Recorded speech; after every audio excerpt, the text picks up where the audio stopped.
Azad Kashmir election commission نے مہاجرین کی 5 نشستوں کے باضابطہ نتائج کا اعلان کر دیا۔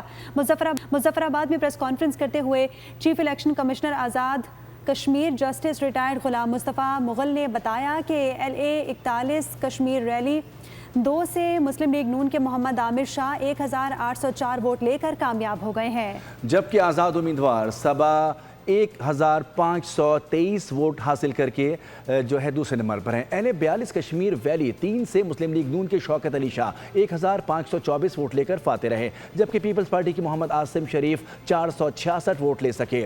LA 43 کشمیر ویلی سے 4 سے مسلم لیگ نون کے محمد یاسین لون 1275 ووٹ حاصل کر کے کامیاب قرار پائے، جبکہ پیپلز پارٹی کے جاوید بٹ کو 563 ووٹ ملے۔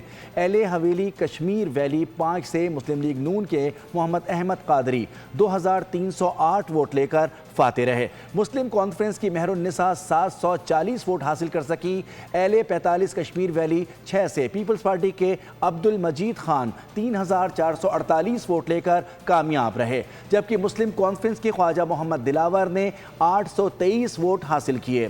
چیف الیکشن کمشنر کا کہنا ہے کہ باقی تمام حلقوں کے نتائج مکمل کیے جا رہے ہیں، جن کا اعلان جلد کر دیا جائے گا۔ 44 کشمیر ویلی 5 یہاں سے کامیاب ہوئے ہیں محمد احمد رضا قادری، پاکستان مسلم لیگ نون، انہوں نے لیے ہیں 2308 ووٹ، اور یہاں ان کے آل جموں و کشمیر مسلم کانفرنس کی مہر النساء ہیں دوسرے نمبر پر، جنہوں نے 744 ووٹ لیے۔ یہاں جو ٹرن آؤٹ ہے وہ 57.5 ہے۔ سبسکرائب کریں اور بیل دبائیں تاکہ کوئی خبر رہ نہ جائے۔